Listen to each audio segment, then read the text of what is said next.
You're watching GCTV's broadcast of the 2019 Greenfield Mayoral Debate. Now here's your host and moderator, the Recorder's Joan Livingston.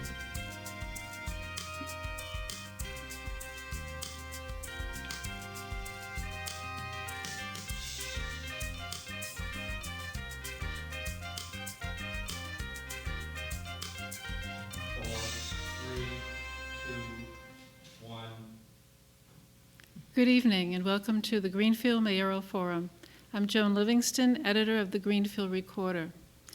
On November 5th, voters will elect a new mayor as William Martin, who has held that post for 10 years, is not seeking re-election. And he'll be one of the three people who are present tonight who will succeed him. Let me introduce them. To my left here, Roxann Wiedegartner, who was the top vote getter in the preliminary election, and Sheila Gilmour came in second. Their names will be on the ballot of the general election. And Brickett, who did not win enough to be one on the ballot, but is conducting a write-in campaign. Tonight's forum has a different format than the one we had in August. Each candidate will still have up to 5 minutes to give an opening and closing statement, and we will rotate who gets to go first. But questions will be handled a little differently. The candidates will still have up to 2 minutes to answer questions, and then they will have 1 minute for rebuttal in which they can talk about a point another candidate made or clarify a point they made. And Shelby Ashline, the Recorder's news editor, will be keeping track of the time and let them know when their turn is up. So let's begin with an opening statement with Roxann Wiedegartner. Good evening, Greenfield. And thank you to GCTV and the Recorder for hosting this second debate. And thank you to the voters of Greenfield for giving me the opportunity, through your votes in September, to be here tonight. I hope tonight to continue the conversation that I started with you back in February about why I want to be your mayor. I've enjoyed hearing from many of you as I've stood out on the street with my sign, or at house parties, or while door knocking, or in the grocery aisle, or through Facebook and my website, roxannformayor.org. Among the messages you've conveyed are your concerns for the future of Greenfield, about how we need to have more economic development in order to stabilize to grow our tax base and stabilize our tax rate, about our new library, pro or con, and about nuts and bolts issues such as the need to finally get Stetson Drive paved as by making it a public way, and the need for FRTA weeknight and weekend transportation routes, and your concerns about the need to get, in your words, our town council back on track to do the business of Greenfield in a more civil and concerted way. The list is long, but I've learned a lot from you. What I want you to know most of all about those conversations is that the more I've talked with you, the more I really do want to be your mayor. My only agenda is to do the work that needs to be done to move Greenfield forward, and my only special interests are you, the citizens. My time serving on the school committee and the planning board as a member and chair of both committees, some 22 years altogether, sets me apart from the other candidate and represents the broader experience we need in a city CEO. Education and economic development are two critical parts of what make our city work. One represents a significant investment in our future, but also a significant portion of our budget. The other helps us grow our tax base to offset rising costs, providing the town services and maintaining our infrastructure. I've participated in both of those aspects of running our city. Being on the planning board for 16 years allowed me to hear firsthand what businesses are looking for in Greenfield. I know we can work smarter to continue making this city a viable, attractive place to do business. Serving on the school committee allowed me to understand the education and funding issues of running a school system that offers our children the education they need to be productive citizens in the 21st century. I had the opportunity to negotiate contracts with 5 bargaining units, to create 6 budgets, to hire a new superintendent, and to create policies impacting the quality of education we provide, the civility and inclusiveness of our students, and the effective, efficient operation of our schools. Running a city of any size, anywhere, is challenging. We have many challenges ahead of us, such as increasing public transportation routes, upgrading our sewer and water infrastructure, growing our tax base, and others. It will take time to build the trusting relationships that will lay the foundation for the hard work of solving our city's problems, of moving forward difficult policy initiatives, and of working within our financial capabilities, and of creating change, embracing innovation, and authentic collaboration. But know this, Greenfield, I will be a fierce advocate for Greenfield, a mayor you can be proud of, whether I'm conducting the town's business in my office or while at the highest levels of government and business. As they say, 80% of success is showing up. As your mayor, I will be prepared and on the job daily, working for all the people of Greenfield. I ask you for your vote on November 5th. Thank you, Roxann. Sheila, you're next. Thank you. Thank you, everybody, for tuning in tonight, and for everyone at the Recorder and GCTV who organized this forum and made it possible. I'm running for mayor because Greenfield is ready for new leadership. And I know that there are enough people in Greenfield who share my values and want to see Greenfield move forward. I believe that we can live within our means without selling ourselves short. It will take careful planning and lots of hard work, but I know that our community is up for the task. As we take on this work, it's important that Greenfield has a leader who is responsive and approachable, who will not work to silence others who disagree with them, but will instead work to incorporate their feedback as we plan for the future. I'm prepared to have difficult conversations about the choices before us. I know that not everybody is going to see eye to eye on everything, but we need to bring more people to the table if we're truly going to move forward as a community. I began leading people early in my career. I served in the military for 8 years as a Russian linguist and intelligence analyst, where I supervised teams of young men and women through rotating shifts. I was promoted and served on my commander's staff in the Strategic Planning Office, managing the Compliance Management Program, where I inspected work areas for compliance with military and federal regulations. Later, I was selected for a team of inspectors protecting U.S. citizens' Fourth Amendment rights from illegal search and seizure during military intelligence operations. After leaving the military, I went on to earn my master's degree in public policy and administration from UMass Amherst, where I studied policy analysis, financial management, and a variety of social issues, including education policy, homelessness, and poverty. I served on the executive board for my union for several years, where I protected workers from workplace discrimination, bargained contracts, and negotiated with management on behalf of 1,000 members. I have the right mix of skills, experience, and values to help Greenfield thrive while maintaining the small-town charm we all love. As mayor, I will implement a transparent budgeting process where residents will have a chance to weigh in with their priorities early in the decision-making process. I will continue our council president's work with the Greenfield Affordable Housing Board to find solutions to our affordable housing crisis.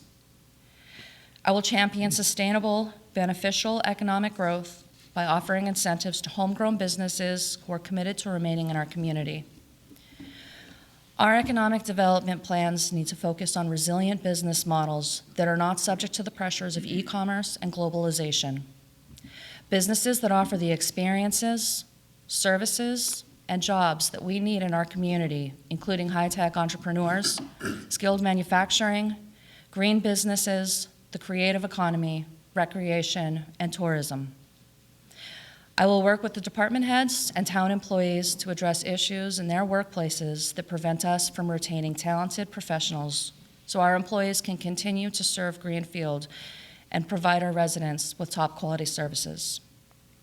I will work with the City Council, the school committee, and our various boards and commissions to partner on issues that are important to our town and make sure that we're all pulling Greenfield in the same positive direction. And all along the way, everybody in Greenfield will have my ear. I've always made myself available to anybody who wants to meet, and I will continue to do so, either one-on-one or in public forums, to make sure that I'm truly serving the needs of the residents. I look forward to earning your vote on November 5th, and I'm excited to work together on the next chapter for Greenfield. Thank you, Sheila. Brickett, it's now your turn. I would like to thank the recorder as well as GCTV for putting on the second forum. And I'd also like to thank you for your inclusiveness and including myself as a write-in candidate. I believe that being a write-in candidate is important to the process. There's a reason that there's a write-in spot on each ballot for someone like me who would like to be a write-in candidate. So I appreciate your inclusiveness. Thank you. Greenfield needs true leadership in a candidate who has been here, who has served for 19 years, and that candidate is me. I've served on every subcommittee of the town council, now the city council. I have served as president, I have served as vice president, I've served as its parliamentarian, and I have served with honor and integrity the entire time. And I look forward in hopes on November 5th that you will find that I am the right candidate for the position of the mayor of Greenfield.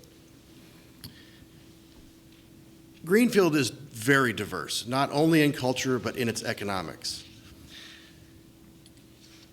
Greenfield has a very wide swath of folks from different economic backgrounds. We have people with lots of means, and we have people with no means. Like a chain, it's only as strong as its weakest link, and our community is only as strong as those most vulnerable citizens. We must move forward in this town, but we must move forward making sure that we don't leave behind the very people who need the most help from us. Greenfield is at a crossroads in this election, and I'm running because I know the government can run more effectively and have a more efficient leadership, and that leadership is leadership that I can provide.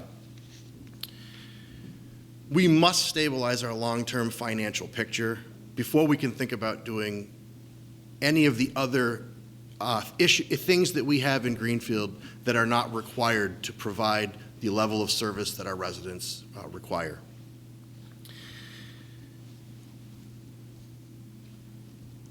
I believe that we as a community have many complex issues facing us, such as our high poverty rate and our homelessness and the opioid epidemic, which none of those things are unique to Greenfield. They're happening everywhere. It would be a disservice for me to say that we could solve that on our own. We need help, and we need to partner collaboratively with the state and the federal government to help us solve those problems. Greenfield is viewed on the outside as anti-business. That is a reality, and we need to change that.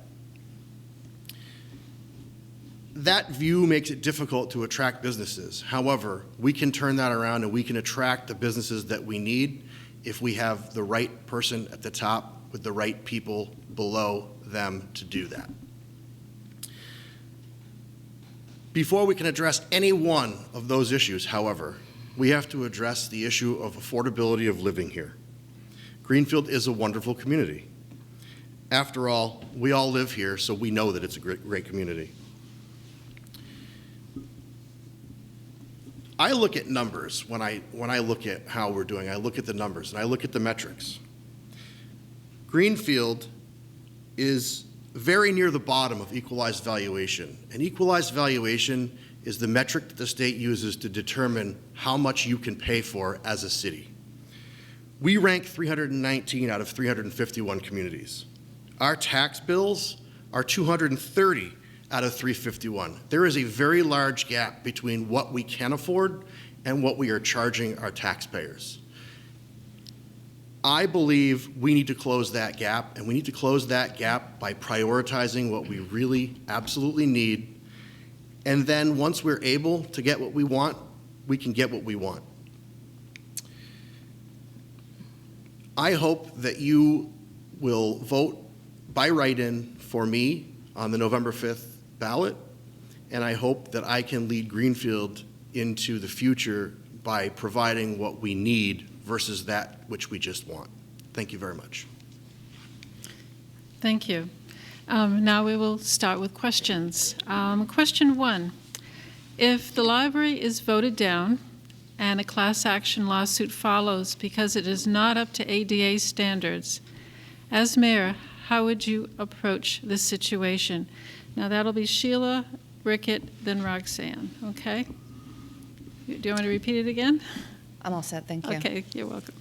I'm glad that you asked that question. I know that when I'm knocking on doors and I'm talking to voters, some people are opposed to the library, and I have talked to them about what this means for Greenfield on November 6th if we don't bring things up to code. It's not an option for us to sit back and do nothing. It's going to cost nearly the same amount to bring it up to code and have far fewer, we would have fewer square feet for books. We would have less room for programming.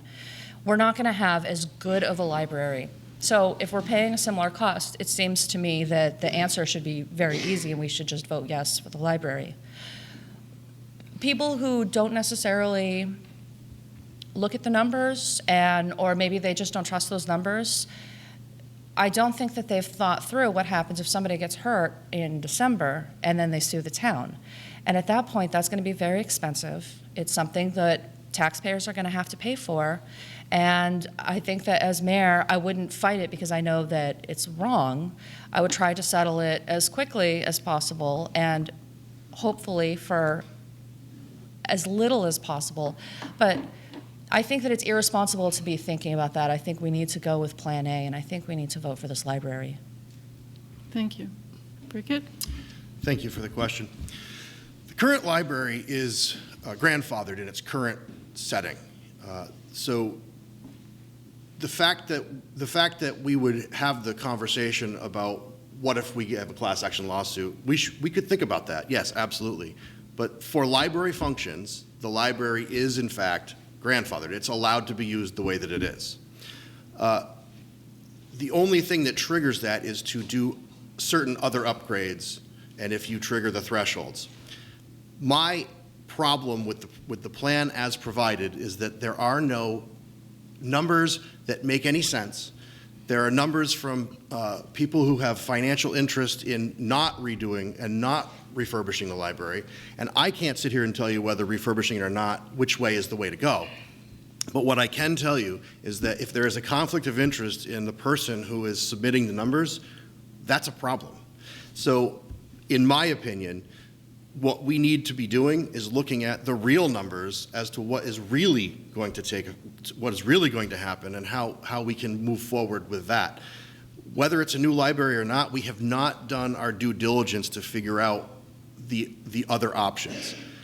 I saw some paperwork that came through that was literally 3 pages that someone just sort of wrote down, okay, this is what we need, this is what we need, this is how much it's going to be, with absolutely nothing behind it to back up those numbers. I would hope that that's not what we're going to be going on. We spent $40,000 on an ADA transition plan that took months to create that was wrong. How can we go through that building in a day and come up with $8 million worth of things that need to be done with only a day's time? That doesn't make sense. I'm looking for numbers that make sense, and I'm looking for someone to provide those numbers to me who doesn't have a financial interest in building the new one. Thank you. Roxann, it's your turn. Yes. It's a very good question. I, too, was asked once upon a time in a house party, do you have a plan B? And I believe that plan A is the best plan, but I recognize that this is going to the voters, and it's my hope that the voters approve a new library, but I also know it's being realistic. I know that it's possible that will not happen. And that means that we have no other choice but to begin to figure out how to make it ADA compliant. The problem with that is, once you begin those renovations, under law, if you reach a certain cost threshold, you must then adhere to state and federal restrictions for the building, for accessibility of the building. After renovations, you would have a smaller building for the same cost or potentially higher than Greenfield's share of paying for a new library. Good common sense tells us that it's better to invest in a larger, new, energy-efficient library than it is, than a less, and that it will be less costly to maintain rather than renovate an outdated building that I do not believe there is any grandfathering for once you have to begin the upgrades. I feel like Plan A, get us a new library, one that isn't wasteful spending, but one that is very wise spending and a deal that we cannot pass at this time. Thank you. Now we'll give each of you 1 minute for rebuttal, or if you want to clarify a statement you made. And Sheila, we'll begin with you. Mm-hmm. So I understand that we want to make sure that there's no conflict of interest. And I do understand that it was very frustrating to receive the solid numbers on the library very late. But I would like to remind people that, we spent tax money to pay for these estimates. And if we're going to disregard them, I would question why we spent the money in the first place. I think that if we're going to be trusting people to do work for our town, we need to empower them to do that work. We need to trust what they come back with, or we're better off not doing it at all. Again, I still want to say that we should go with Plan A. I really feel like that is the safest way for everybody in our town, including people who have disabilities, not just our own financial interests. Thank you. So to be clear, the building as it sits right now is in fact grandfathered. So I just want to be clear about that. There is an option B, and an option B, and again, it's with the voters, and therefore what they say is what's going to happen, so that's the way that it is. The option B is that we as a city could decide to build a smaller building that fits our town better than a building that is a third the size of Home Depot. We could go back to the drawing board and we could decide that, hey, we just built a senior center / community center for $4.6 million, and I just can't understand how we could build that building for half the cost that they're saying it would take to rehab a smaller building to be a library. So we could go back to the drawing board and decide that we want to do it on our own and do a better, smaller size building, and that would be a perfect Plan B if it did not pass at the ballot. Okay. Roxann? The Library Building Committee and the Board of Trustees have spent a great deal of time over the last few years, past 2 or 3 years, coming up with that library plan. They even had a much larger plan at one point, and the mayor said, no, you have to go back and make it smaller.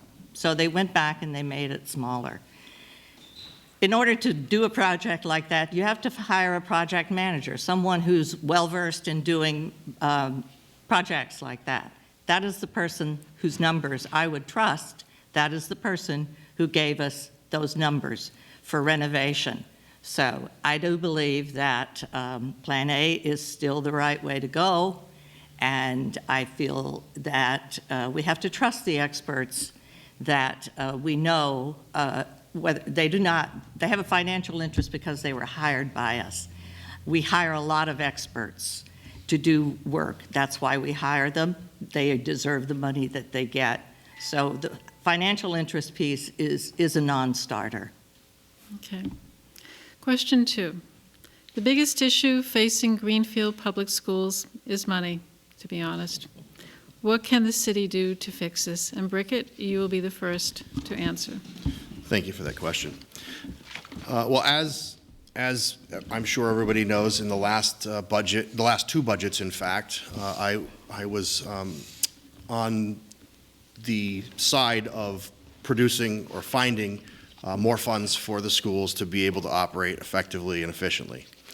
I believe that the schools need to have an audit of what they're doing, and this was brought up both by the current mayor and as well by the superintendent of schools, to look at where the funding is going, how much of the funding is being spent, and where it's being spent, and how it's being spent. And I believe that that is an appropriate step to take, given the fact that the children are our future. I do have a dog in the fight, so to speak.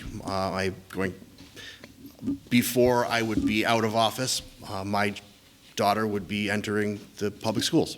So, I believe to know where the money is going is what we need to figure out so that we can decide how we want to either restructure or find a way to better reallocate funds that we have to the school department.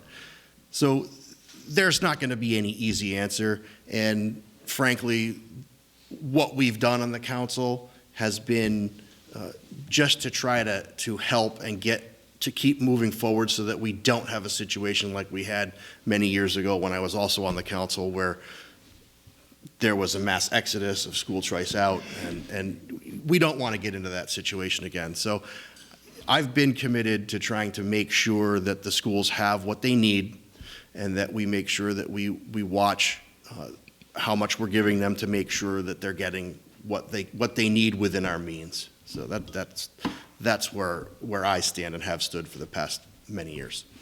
Thank you. Roxann, your turn. Okay. Well, I am the only candidate in this race that has school committee experience. And as mayor and a voting member of the school committee, I'd use that experience to bridge between other members of our town government and the school committee members who were actually elected to represent parents and teachers and to strongly support and fund our schools. And that relationship begins by open communication, and the budgeting process with the schools begins by open communication too. Not top-down communication, not communication where you hide the budget issues that you're facing, but one where we have an open conversation with the town council, who will be funding that, between the administration and the school committee, and everyone is at the table, including unions, representatives if necessary or when necessary.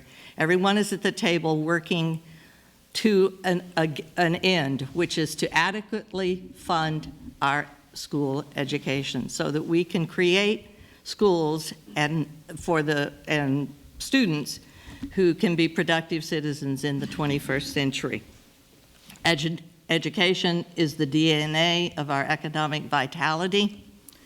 We must become the education destination for Franklin County, where people come to live and start new businesses, because we invest in our schools, we invest in our future.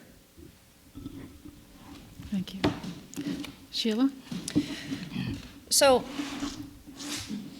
the way that public schools are funded in Massachusetts is not sustainable for our community or any other community in Massachusetts. When you're paying for education out of property taxes, what happens is poorer neighborhoods will have less funding for their schools than richer neighborhoods. This is something that needs to be fixed at the state level. This is something that a lot of parents and educators have already been working on. I'm a member of the Massachusetts Teachers Association, and I've spent the last year working with my fellow union members on the Fund Our Future campaign, trying to bring in more money from the state to help rural communities like Greenfield, where we do have less wealth than other communities in Massachusetts. These funding models are very Boston-centric, because I think that in Boston sometimes they forget that anything exists west of Worcester.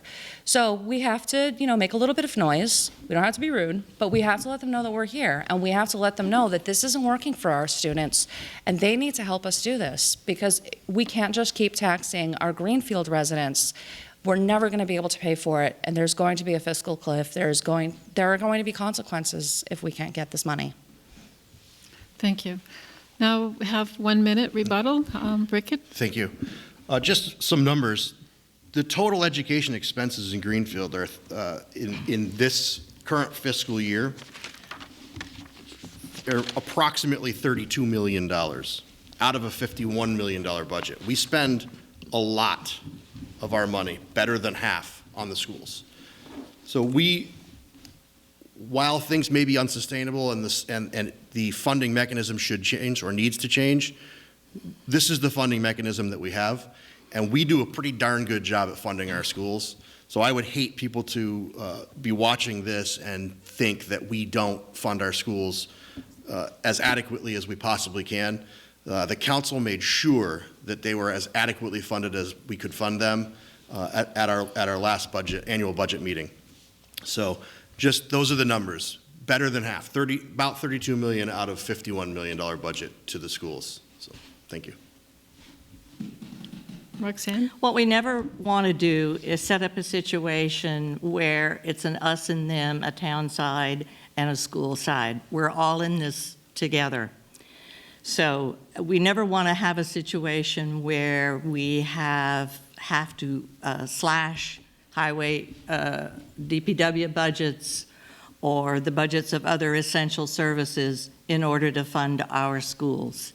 This is why we need to have communication between the town and working together with the school system and with the school committee to craft a budget that is fair to everyone and that is funded. We do fund our schools, and we do fund our schools well. I am sure that there are efficiencies that we can engage in on both the town side and on the school side to get us to a number that is adequate and fully meets the needs of our students. Sheila? Yeah, so one of the problems that we've had in Greenfield recently is we did just receive a little bit of a windfall from the state. We got some additional Chapter 70 money, except instead of that money going straight into the classroom, that money went into OPEB, which funds retirements. And I don't think that there are any classroom teachers or, educators who have a problem with funding part of that through some of this money. It is legal. When they tried to request numbers from Town Hall to ask how many of these employees were covered by this and what percentage of that money was going there, they weren't able to get any information. The last time that I spoke with somebody about this was in the last several weeks, and at that point they still didn't have that information. This is where transparency comes into it, and this is why this has become such a protracted battle, is because we have certain people who don't want to see this money go into the classroom while everyone is advocating that that is what the state intended for them. That's where it was supposed to go. That's where we were supposed to put it. Thank you. Next question. Economically, Greenfield is at a tipping point. Decisions made by the next mayor will impact the fabric of the city for years to come. What is your economic development strategy? One that embraces downtown or expands elsewhere? And Roxann, that's your question first. Well, the goal of my economic development program is to make Greenfield a better known and more advantageous location to locate a business. Here are some of the ways I believe that we can do this. With the help of the Economic Development Office, we'll create a highly focused marketing program to promote Greenfield as an ideal location at the crossroads of Route 2 and I-91. We need to promote our extraordinary internet broadband access, our growing rail service, our relative affordability, and our access to the resources of our higher education institutions. We'll amend or create better zoning regulations that make it more attractive and easier for entrepreneurial developers to locate here, perhaps utilizing many of our abandoned and underutilized properties. As one example, such as we can make small amendments to the general commercial use designation. Don't worry, I'm not going to go into zoning heavily here, such as the one that governs the French King Highway. That broadens its uses to allow light manufacturing by right rather than by special permit. Currently, that does not exist, and we do not know what's going to happen with that piece of property out there until it's finally out of the courts. We will fund and fully staff our building inspections and health departments so that there are fewer long delays in getting needed occupancy permits. Employ creative strategies for filling our empty storefronts, such as applying to the Massachusetts Vacant Storefronts program to designate a defined downtown or other commercial areas as a certified vacant storefront district, which offers tax credits for leasing and occupying a storefront. It's not an either-or situation. We can have a viable, robust economy with both retail and commercial businesses. Thank you. Sheila? I think that when we're thinking about our economic development plans, we need to make sure that we're thinking about not just the jobs that are available today, but we need to be focused and flexible so that the jobs of tomorrow are still able to come here in 20 years. Because anything we do now is going to have a ripple effect, and that's going to affect the future. I think that if we're focused on businesses that are subject to the whims of e-commerce and globalization, we're going to set ourselves up for failure. And as much as everybody tries to shop local and we try to shop downtown, people are limited. There are people who work 9 to 5 outside of Greenfield, and they're not able here to come here and shop. They're going to have to order on Amazon Prime. So I think that we need to focus our efforts on services, experience. We need to focus on recreation, tourism, because those are things that you can't replicate with an online model. I think that we still need to take care of our retail stores. We're not going to just leave them twisting in the breeze. But if we have less of a focus on bringing more of those in, it's easier to take care of the ones that we do have. I think that we need to make sure we're providing services like GSET needs to be available to all of our downtown businesses, because that is less expensive than going through Comcast, at least for residences. I imagine it's the same for businesses also. We need to make sure that we have a fully funded health department, like Roxann mentioned, and make sure that all of these town services are working so that when they come here, it's an easy setup process. They need to know where to find the information that they need if they have questions about licensure. And I think that Town Hall could do a better job of working with the Franklin County CDC to share this information so that we can set people up for success.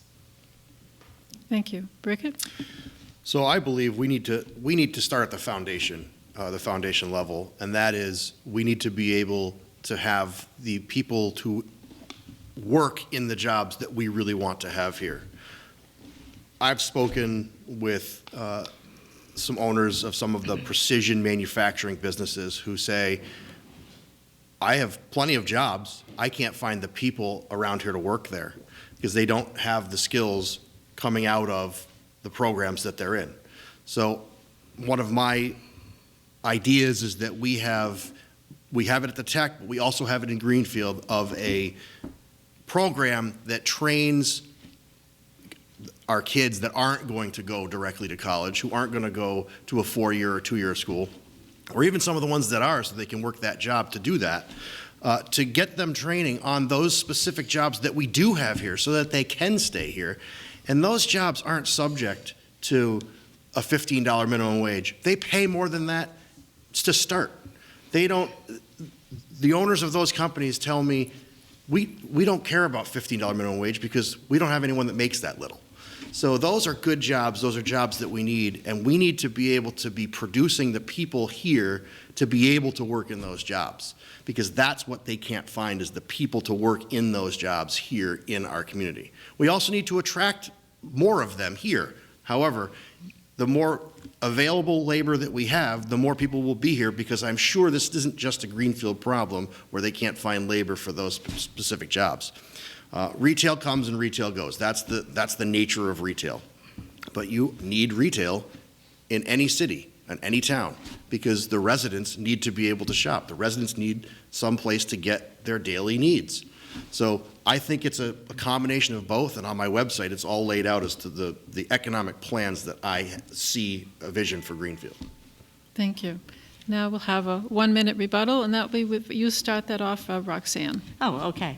Well, I would like to emphasize that my economic development plan does focus on those things that we know are working here, precision manufacturing and light manufacturing, and attracting more of those, as well as a concerted effort to boost the creative economy. We have so many talented creative people who are actually doing business in this town, and they need to be assisted in that. I would also add that we will assess the ability of our lesser-known available properties and also underdeveloped properties, such as like the Bendix property, which includes an additional 17 acres for potential businesses, such as an innovation center for more high-tech businesses and startups. We know that we have this extraordinary broadband access. We already have attracted businesses here that utilize it. We've got room for more. Sheila? Yeah, I think that another thing that we need to be looking at is how we're able to support the businesses that are starting in Greenfield. I think that a lot of tax incentives are sort of, these laws were written with a certain type of business in mind, and the nature of business has changed. So it's more difficult for a small startup to get the sort of tax break that they need. And I think that if we're going to be, trying to attract businesses here, sometimes a TIF or a tax break is a tool that we can use. But I think that we need to find more creative ways to make those available for homegrown businesses and people, our neighbors who are trying to start up new ventures here in town. Thank you. Brickett?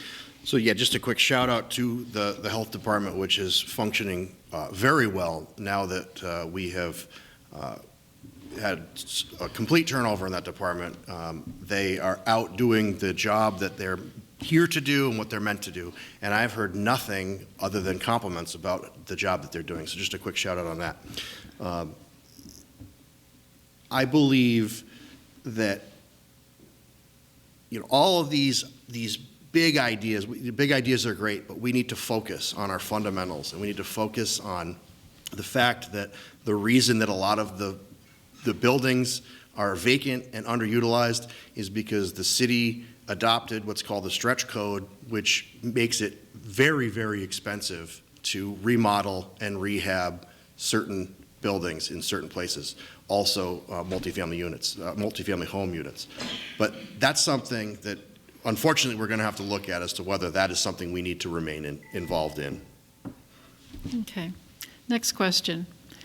In recent months, the City Council weighed in on safe cities, abortion, and impeaching President Donald Trump.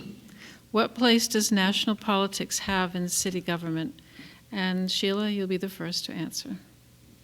So I think that all three of those issues that you just brought up are very different. And I think that the reasons why they came to the council floor are very different. If we have something that's brought to us by a resident, then we try to debate it, and we try to, I think that, if they're asking us to take care of this, then this is something that we should pursue, and we've had those. Very recently, we had a lot, and that, I'll be honest, it was a little bit frustrating for those of us in the city council, because we do have some other things that we're trying to take care of, but we still have to give it the time and the energy that it deserves. So I don't think we had a very long argument over some of these issues. I know public comment went very long, but if you go back and you look at the council tapes, you can see that the councilors didn't spend a whole lot of time arguing over these issues. But, if they come to us, we're going to vote on them. I'm not going to refuse.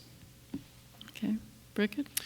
I feel differently. I believe they had no business being at the council level, and that they should have, under the committee chair, at the committee chair's level, they should have been either taken off the agenda or, they didn't belong. They did not belong on the council agenda at all. And in my opinion, I believe that they were brought forward because it was an election year and because they were divisive political issues. And we don't need more divisiveness in Greenfield. We have enough going on, and we have enough things that we should have as a council been focusing on. And I disagree that we didn't spend a lot of time on it. Those three issues took up many, many hours of time, and we're all we call ourselves volunteers. Yes, we get a stipend, but we're all volunteers. It took up a lot of time where we could have been focusing on a lot of the other questions that we're talking about tonight, economic development, and getting down to the numbers in the library, and figuring out how we're going to revitalize downtown. We could have spent that time in so many more better ways than as much time as we spent on those three issues. And then those weren't the only three issues. There were other issues that did, in fact, get kicked out on committee chairs, which was the assault rifle ban. Excuse me. The assault rifle ban was not sent to council, and it was the right thing for the committee chairs to do. So that's how I feel about those three issues. And there was only one of them that I voted on. I didn't wish to vote on the other two because they had no business being at council. Thank you. Roxann? I understand how some people can question the relevance of some of these to our town business. I tend to question it myself from time to time. But it is also important sometimes to weigh in on national issues. I question whether it's as important, if the level of importance that was attached to these was the correct level of importance, when there is a great deal of other actual town business that does involve taking votes to get things done. I can tell you that everywhere I went, talking to people, the one question or the one concern that they had was indeed, how do we get our town council back on track, doing the business of the town? And when they say that, they don't mean to ignore the issues that are plaguing us in national arenas at all. What they mean is, let's establish what's important, what are the priorities, what really needs to get done, and do our town business before we do some of the virtue signaling and other types of business. Not that they're not important, they can be very important and send very positive and very strong messages to our legislators. But we need to work on Greenfield and Greenfield's business first. Thank you. Now we'll have the 1-minute rebuttal, and Sheila, you're first. Yeah, so I disagree that the committee chairs should be picking and choosing what comes to the committee floor. I think that, democracy is tedious, democracy is time-consuming, and it's supposed to be, because if we become too autocratic, then we're not listening to our residents, we're not listening to the people that we represent in our precincts. If they want us to deal with an issue that's going to take a lot of time, I feel like that's what we signed up for. And I wanted to make just a small correction about the assault rifle ban. We actually sent that out for a legal opinion. I personally was concerned that this probably wouldn't pass muster with the Second Amendment. And I think some other councilors felt like it was a little too stringent also. So that's actually going to come back to committee chairs. I imagine it's not going to meet the legal requirements, so then it would die in chairs instead of moving to the council floor. But it's not that we decided not to take it up. Thank you. Brickett?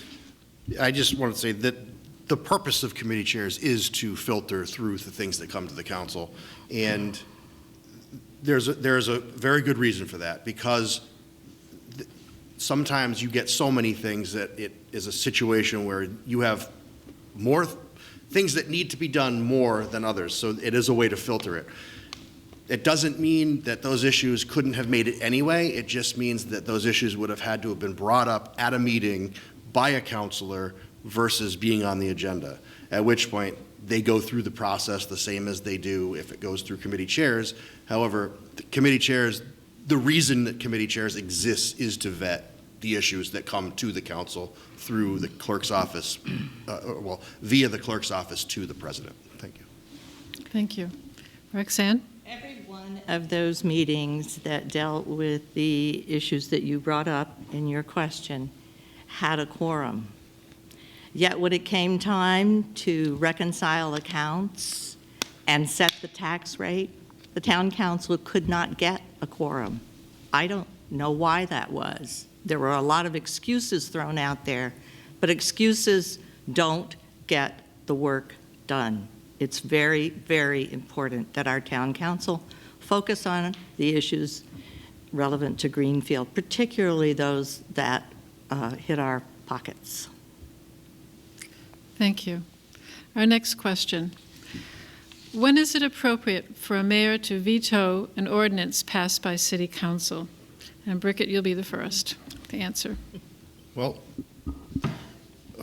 by charter, the mayor is allowed to veto any measure that is not an internal regulation of the council or a resolution of the council. The mayor has the authority to veto anything he wishes. So I don't, as long as it fits within that definition of the charter. So I mean, I don't know if there's much more to say about that. Whether it's appropriate or not, that's why we have the check and balance of overriding a veto if it's necessary. So, you know, a mayor can veto, again, anything he or she sees fit to veto, given those parameters. Okay, thank you. Roxann? Right. I don't believe that, well, I know that I will, as your mayor, follow the charter. And I don't know that there is such a thing as when is it appropriate. I think you have to weigh what the issue is, what the veto, what is the basis for the action that the town council took, and is it wise to veto it in order for them to look at the issue further. So I will take each issue as it comes. I don't expect to have to use the veto power much at all. Because we are getting a new council, half of a new council anyway. I think the council will vote, will do its business. I'm looking forward to the opportunity to work with the new council if I become mayor. So let's just work together to get the business of Greenfield done. Okay, thank you. Sheila?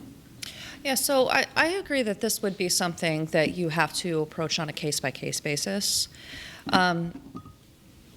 It's difficult to imagine what might come up in a year or 2 years or 3, but I could see if there was something that I felt was really dangerous or irresponsible, then I would absolutely veto. If the council overrode the veto, then, you know, that's how checks and balances work, and I think that we need to respect that also. So without having an idea of what the exact topic is, it's hard to weigh in. I think that it's good that we have these systems in place because you shouldn't have too much power concentrated in any one person or body. I was not happy that the mayor vetoed Safe City, but there are some other times when maybe the mayor does need to veto things. Okay. Time for a 1-minute rebuttal. Would you like to say more? Yeah, I definitely, I can't sit here tonight and tell you whether I believe I would or wouldn't be vetoing anything coming down the road because I don't know what's coming down the road. But the veto is a check between the executive side and the legislative side. If you can sit here tonight and say that you don't anticipate using it at all, then maybe you know what's coming in a year. I don't. Every veto is required to be accompanied with the supporting rationale and the reasons why it's being vetoed. You can't just say, I don't like it, here you go, disapproved. That's not the way that it works. You have to, while it's just a message and it holds no legal power, you have to provide your reasons for why you're vetoing something. And the reason that was in the charter, in my opinion, was because they didn't want someone who could just veto everything and not have to stand up and say why. Thank you. Roxann? I don't have any rebuttal, really, to this, other than to simply say that as mayor, I will work very closely to develop a strong relationship with the town council so that we can be working together on the same things. If I have to use that check and balance between the council and the executive office, I have no problem using it. I just don't anticipate that if we're all working on the same playbook to move us along and move us forward and make progress, that those vetoes will come few and far between. Okay. Sheila? Right. It seems to me also that having, a good relationship between the different people in town who are, charged with taking care of, all this town business, having that good relationship to begin with makes it feel like it would be less likely that we would have to deal with something like a veto.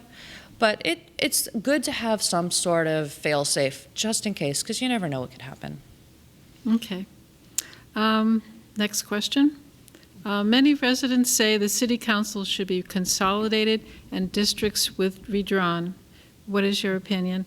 And Roxann, we will start with you.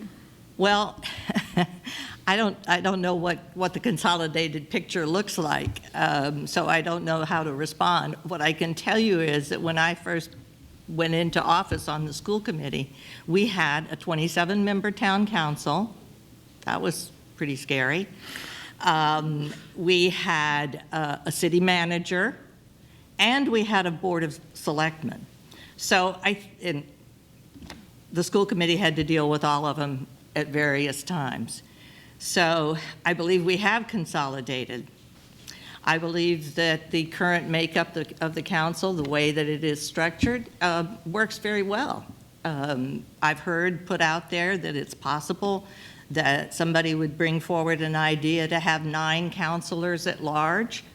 That doesn't seem like a particularly onerous thing to have happen, because counselors at large then can focus on broad issues as well as the issues that are brought forward by citizens within the precincts.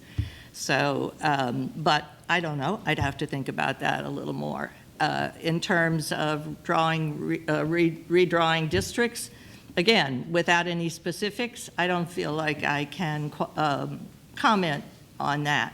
I know that we have 9 precincts now, and they are, because we're canvassing in them, difficult sometimes to figure out why they were laid out the way they were laid out. But I'm sure somebody had a rationale for that. We're an interesting city in that we are very densely populated in many areas, and then we go out into places like the Meadows and North Greenfield, where we have fewer people. So there may be a better way so that everyone gets strong representation. I'd be willing to look at that and be willing to work with people on it. Okay, thank you. Sheila? Yeah, this is something that we've been talking about in appointments and ordinances, which is the committee that I chair. So we dealt with this last month and also the month before, and the conversation continues. And I'm at a point now where I haven't really made a decision. I could argue for or against. So right now I'm trying to learn more about it, learn more about what it would look like. I think one thing that I'm concerned about with redistricting, well, if everyone's going to be at large, I don't know why it would be necessary to redistrict. But I do like the idea of geographic representation. So I represent Precinct 6, and we're very close to downtown. Not everybody who writes to me is necessarily in my precinct. There are lots of people who will write to me from neighboring precincts because they feel like they know me better than their counselor, or sometimes they write to the entire council. And I'm happy to respond to anybody.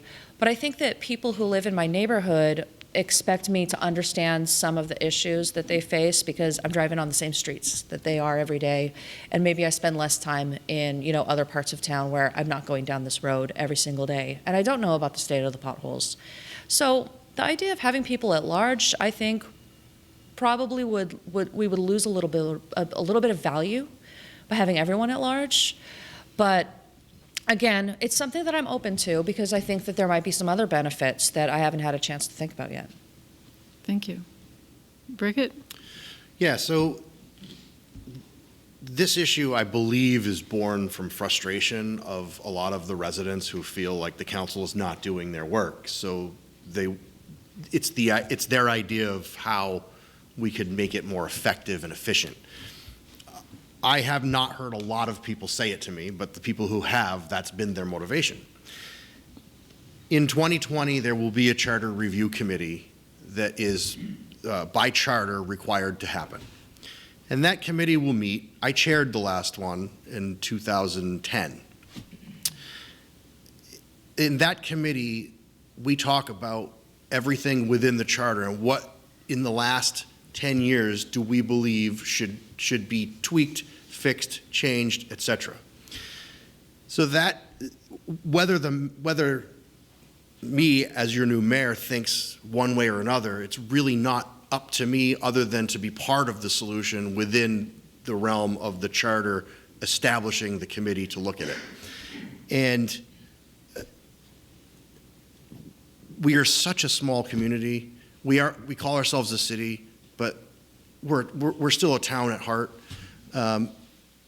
Every counselor is an at-large counselor.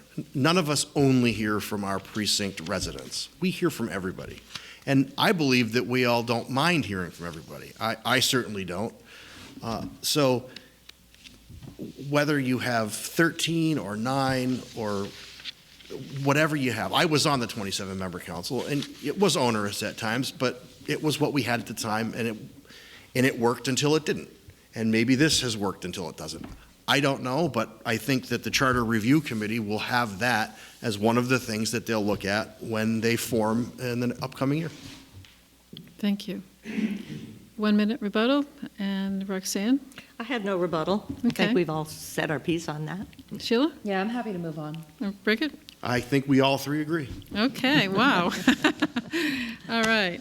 So this is actually a question that came from one of our readers.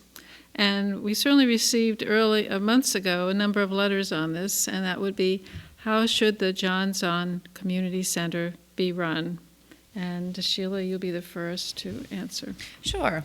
I received a lot of emails about the John Zahn Community Center, and it was eye-opening how problematic this was. I don't use it a lot myself. We meet there for city council meetings.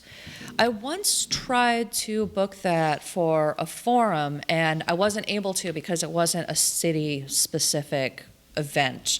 So I understood a little bit of the frustration that some people had voiced, but what I saw when I got these emails is it wasn't people who were on my side of the argument who were, who seemed to have some issues. It was people who were saying, no, this needs to be a senior center, and we don't want our programming to get bumped. So that's not a perspective that I had. So it was really good to have these discussions with people. I think that this was originally meant to be a senior center. It wasn't changed to a community center until the last minute. And I think that we need to do something for our seniors. We spend a lot of money on education. We have, lots of programs for young people in town. So doing something for our seniors feels like it's only fair. They've lived here for so long. They're taxpayers also. And they should have first dibs. When it's not being used, we're able to use it for city council meetings. So I don't see a reason, as long as it's not putting any kind of burden on Hope and her team, I don't see a reason why we couldn't open it up for more community-oriented events. But like I said, I think it needs to be a senior center first, and then it can do other things when it's available. Okay. Brickett? So the community center should be able to be used as much as possible. We paid for it, we built it, it's a beautiful building. We should be able to use it, we meaning everyone within the community. Now, certainly there needs to be some structure to how that happens. But all city buildings are under the control of the mayor. That's just how it works. There is some dispute about school buildings, but be that as it may. So the community center should be able to be used for other events when the programming for the senior center is not interfered with. I believe that. I'm not sure that is working very well right now. I've received some complaints about how it's not able to be used, but it's empty, and I'm not going to sit here and make decisions on how it's being run or who is running it, but as the next mayor, that's something that I will have to be involved in, and sometimes it's up to the mayor to say, this is what's going to happen with this building. If there's nothing happening, we're going to be allowing it to be used. We paid for it, our taxes paid for it. It's a beautiful building. It should be utilized, and it should be utilized as much as possible.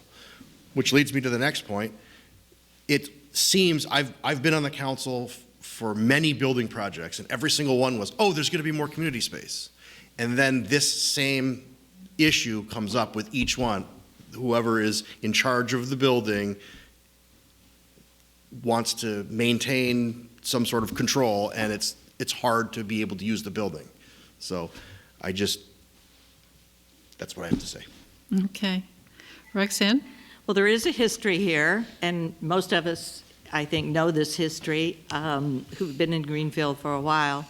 The Johns On Senior Center, or the Johns On Center, the seniors waited their turn to get their senior center. This senior center that we have now, which is beautiful, was built as a senior center with the Council on Aging in charge of how it is to be utilized.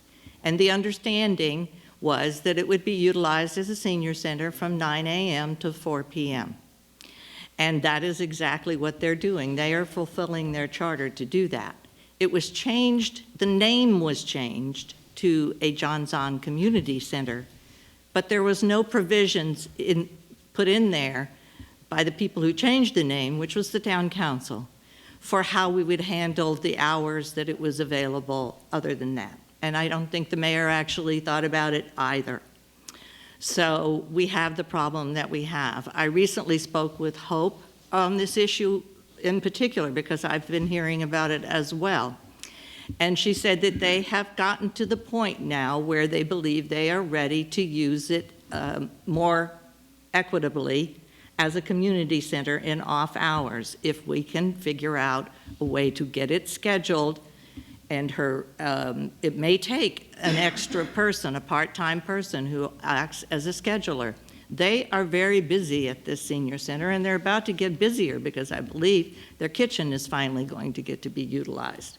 So it's going to be very busy between 9 and 4. The city takes it for a lot of community meetings and the other after hours, but there's still a lot of space there. I think we work together as a general rule, as a committee, as a community, eventually. I believe that we will resolve this problem. We certainly will when I'm mayor. Thank you. 1 minute rebuttal? Yeah, no, and I agree. It feels like this problem is coming to an end, and it feels like a solution is on the horizon. So that's good news. I understand that the mayor gets to manage our town buildings, and I think that when it's necessary, you exercise that power. I really worry about trying to micromanage things like, the day-to-day use of a building. I feel like the reason we have Hope there, running the Council on Aging and taking care of this community center is because somebody needs to do this as a full-time job, and allowing, the different department heads to manage their own day-to-day, I think, is going to be really important if we're going to make any progress anywhere else. Thank you. Brickett? I would just say a department is a department, and our department heads are supposed to manage their departments. The building was named the community center. I don't believe that it requires a full-time staff member or even a part-time staff member to schedule events in a building when other events are not happening. I see the problem. I hope that it's coming to an end because I see the problem as an issue that really didn't need to be this big a problem. Okay. Brickett? Roxann? What Councilor Allis believes may not be what is actually happening, and what the impact of having it utilized all day long is. I would suggest that he speak with Hope McCary on that. We do have to pay for someone to open and close the building, or we have to have a volunteer to open and close the building. We do have to have it scheduled so that there are not people coming to a meeting that they thought they were able to come to and have that room filled by somebody else. There's all kinds of things that could occur. So somebody has to manage that. And that person has to either be someone attached to the senior center during the business hours, or somebody who is out of the rec department, or somebody who's out of the mayor's office or the town hall. But as I said, I think we can work this problem out. Thank you. And now the candidates will give their closing statements, and we'll begin with Brickett. Thank you. Well, again, I'd just like to say thank you for having all three of us here together to talk about the issues. And I appreciate all of the conversation that we've had tonight. I just want to speak directly to all of the residents and voters of Greenfield. I have been a lifelong resident here with you in our community for my entire life, 38 years. For half of that time, I have spent half of that time serving the community in many, many different roles. I understand the issues within Greenfield. I understand the budgeting process. I understand the intricacies of what goes on in Greenfield. Having served that long, by virtue of serving that long, you get to understand a lot of these things. I'm asking for your write-in vote on November 5th because I believe that I can take our community in the direction that it needs to go. We need to move forward, but we need to move forward cautiously, and we need to move forward and make sure we're not leaving anybody behind. Leaving people behind is not something that I'm willing to accept as the leader of our city. We talk about voting. All of us are vying for your vote because we think we're the right person for the job. None of us are perfect. I'm certainly not perfect. If you can find a perfect person on this panel, you should vote for them. Otherwise, you should vote for the person who you believe will do the best job at making sure that your hard-earned money is looked after as though it was their own. I am that candidate. I appreciate all of the time that I've spent talking and communicating, going to different events with all of the folks who are in our community, interested in what's going on, liking the process, or maybe not liking the process, but being part of the process.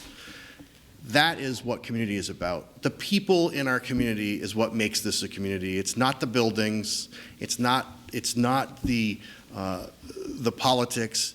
It's the people. It is how we treat each other. I have run my campaign trying to make sure that I'm treating everybody the way that I want to be treated. And I hope that I'm satisfying that with all of those people, all of these people that I meet within the community. So a vote is earned, and I hope that I have earned the vote of everyone who is watching. Sure, I haven't from everybody, but I would like to think that I have earned the vote of most of the people who are watching. And with that vote, you will need to write me in on the ballot in the section that says write-in space only, and you need to write my name and my address, and that is Brickett Allis, 300 Wells Street, and it's Brickett, last name is Allis. I'm not going to take any more time. I believe that I've said what needs to be said. I hope that I have earned your vote. I hope everybody feels that that our campaign has done its best job to make sure that it's inclusive and that you can talk to us and that we're there and that we understand you and your needs within Greenfield. So thank you for having me. I absolutely appreciate that. If you'd like to have any more information on our campaign, it's www.electbrickett.com on the web, and it is Facebook/electbrickett on Facebook. And you can also email at electbrickett@gmail.com if you have any questions or you would like to talk to me or you'd like to meet me. I am happy to meet anybody, see anybody, talk about anything. Whether we agree or disagree, I believe it is that fundamentally, if we talk with people we don't agree with, we learn more than if we talk to people who we do agree with. So I'm happy to hear from anybody. Thank you very much. You're welcome. Roxann, it's your turn. So yes, thank you to all who watched this debate, and thank you again to the Recorder and GCTV. I will always remember that being mayor isn't about the title. It's about the people I serve, you, the citizens of Greenfield. I'm ready, on your behalf, to take up the challenges of running a highly professional, efficient, and effective city government that invests your tax dollars wisely to achieve the progress that we need. Under my leadership, we will provide for fiscal integrity by adhering to municipal finance policies that manage our finances correctly under the law, that plans our town's financial future in a way that not only spends your hard-earned tax dollars, but also brings in revenue to offset and cope with future costs, and that provides accountability through a transparent and informative budget process. We cannot continue to make across-the-board budget cuts to key departments without it impacting the quality and efficiency of the essential services that protect our health and safety and educate our children. As your mayor, I will never adopt a go it alone or only I can handle this philosophy of governing. We simply can't afford to do that either. We must rely on our partners in the state and federal legislature to assist us in receiving major grants to fund our public projects. This includes our legislative delegations, as well as federal and state agencies, such as the DHCD for Housing and Community Development and projects, and Mass Works for infrastructure projects. It includes working with the Franklin Regional Council of Governments, the mayors of nearby cities, and with town officials of neighboring towns to see if we can find creative ways to solve mutually shared problems, share resources, and provide expanded services. Yet, as your mayor, I understand that my job is to lead by weighing the issues and the information I have available, and then committing to a course of action. I listen to others, but I'm realistic. The buck eventually stops, maybe starts too, with the mayor's office. I will seek the expertise and advice of those working around me to help make the decisions that are essential to making progress. We have great people working for the city of Greenfield. They need to be respected and listened to. They're who makes Greenfield work. Now more than ever, Greenfield needs a qualified and committed person at the helm of a $50 million operation. I am that person, and it would be my honor to serve as your mayor. By voting for me on November 5th, you will get what you've always gotten from me as a public service: steady, thoughtful leadership. I'm ready, and I hope you'll vote for me on November 5th. Okay. Sheila? Yes. So thank you once again for organizing this forum. And again, I have to thank my volunteers for all the hard work that they've done to help my campaign. I want to thank everyone who's here with me tonight, and I want to thank everybody who watched at home. I want to thank our town employees who sat with me and taught me a little bit more about the day-to-day work that they do behind the scenes to keep Greenfield on track. And again, I wouldn't be here without each and every one of you, so thank you. I'm running for mayor because Greenfield is ready for new leadership, and I'm prepared to work with everybody in our community on the issues that matter the most to us. Being mayor is a big responsibility, and I don't take it lightly. I've struggled to make ends meet, just like my neighbors, and I know what it's like to feel squeezed by bills. I started off as a teen mom working at a gas station for minimum wage before I joined the military to escape from poverty and an abusive ex, and I worked very hard to turn my luck around. My experiences have left me older and wiser, but I've never lost my compassion for those who are worse off than I am. I fought hard to pull myself up by my bootstraps, but I also recognized that I had opportunities afforded to me that many others don't have. As difficult as things have been, Life has been good to me, and I feel called to work towards bettering my community. We live in a great town with open green spaces, a lively downtown, and a relatively affordable cost of living. We need to expand on those opportunities for our neighbors so that seniors and low-income residents are able to stay in their homes, so that people who are living with disabilities are still able to enjoy the same fulfilling community life that the rest of us enjoy, and so that our children have access to enriching educational experiences. I want to usher in a new age of transparency and accountability so residents can see our taxes working for us with their own eyes. I want people to talk to me about their priorities, and I want them to know that their ideas are important for moving Greenfield forward.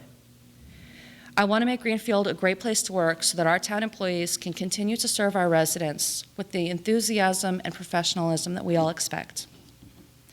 I want us to rise to the occasion and lead Franklin County as the county seat by modeling excellent services, commitment to the environment, and unwavering dedication to innovation. I'm the right person to lead us because I'm a go-getter. I'm a solutions-oriented leader, and I'm not afraid to roll up my sleeves and get to work. I'm patient, I'm compassionate, and I care about the people that I meet. I'm not afraid to work hard, and I know that I've got a great team who's ready to work with me. I appreciate the dedication of my colleagues in their years of public service, but it's time for Greenfield to move forward with a new leader. This forum doesn't have to be the end of the conversation. Most of the questions that we were asked tonight are not the typical questions that people ask me when I'm knocking on doors. So I imagine that you must have questions that are still unanswered. If you'd like to get a hold of me, you can get a hold of me through my Facebook page at facebook.com/Sheila for Greenfield. My website is sheilaforgreenfield.com. You can email me at sheilaforgreenfield@gmail.com, or you can call or text me at 413-387-7454. I look forward to hearing from you, and I look forward to serving as your mayor. And again, my name is Sheila Gilmour, and I'm hoping for your vote on November 5th. Thank you.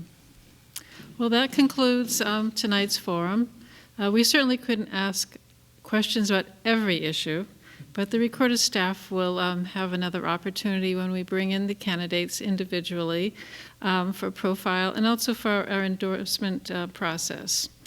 Thank you, Roxann, Sheila, and Brickett for your participation. Audience, I feel they deserve applause.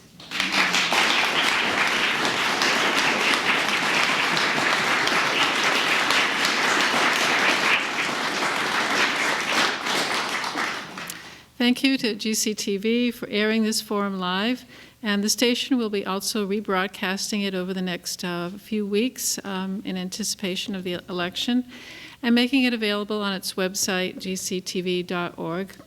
And good evening, and Greenfield residents, please exercise your right to vote on November 5th. Good evening. Thank you for watching GCTV's broadcast of the 2019 Greenfield Mayoral Debate. You can go online to gctv.org to view a recorded version of this program. Thank you to GCTV's crew and volunteers, and special thanks to Joan Livingston, editor of The Recorder.